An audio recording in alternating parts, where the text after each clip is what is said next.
OpenAI's real-time voice stack, translation plus streaming Whisper. Explain what OpenAI launched in its real-time API, GPT-Realtime-2, GPT-Realtime-Translate, GPT-Realtime-Whisper, why real-time voice changes what voice agents can actually do, and what operators should test next. OpenAI just shipped a new real-time voice stack in its API, a voice model that can reason while you speak, a live translation model, and a streaming transcription model. That sounds like a feature update, but the real change is this: voice becomes a work interface, not a demo. When translation and transcription happen as the conversation unfolds, every call, meeting, and support chat can turn into structured data instantly, and that is what lets agents take action without slowing you down. Here is what OpenAI says it launched on May 7. GPT-Realtime-2 is positioned as its first voice model with GPT-5 class reasoning for live interactions, and OpenAI highlights tool use features like parallel tool calls and tool transparency.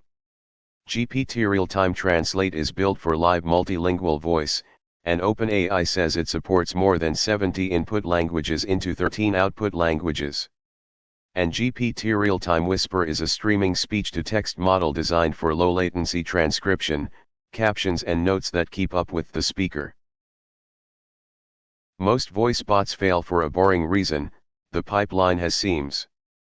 You talk, it transcribes, it thinks, it speaks, and every seam adds latency and failure modes. OpenAI is basically saying, bring reasoning, translation, and transcription closer to the audio loop so the system can stay responsive while it works.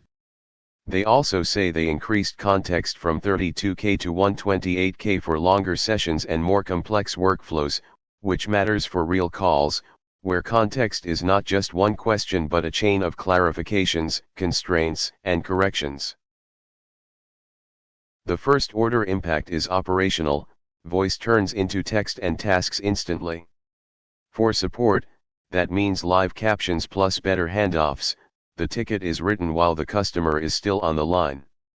For sales, it means real-time note capture and follow-up drafting. For internal ops, it means multilingual teams can run meetings without a translator, and decisions get logged in a searchable format. The pricing model OpenAI lists also matters: translation and transcription priced per minute is easier to budget than a vague token bill, which makes procurement and rollout simpler. Real-time voice raises the same issues as any agentic system, just with higher stakes because it touches customers. OpenAI says the real-time API includes safeguards like active classifiers over sessions, and that sessions can be halted if detected as violating harmful content guidelines. Operators need to design for that. If the model refuses or fails, what is the user experience? The second risk is compliance and disclosure: you must be clear when someone is interacting with AI. And the third is scope: the fastest path to value is not fully autonomous customer support.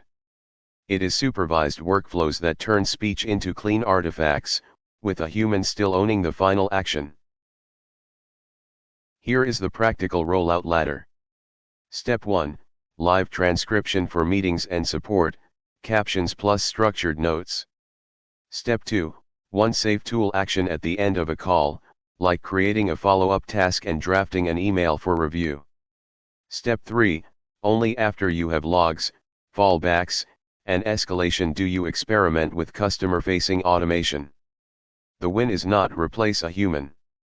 The win is every conversation becomes structured work output in real time. My take: real-time voice is now good enough to be deployed for supervised work artifacts, live captions, live notes, and drafted follow-ups, and that alone changes productivity.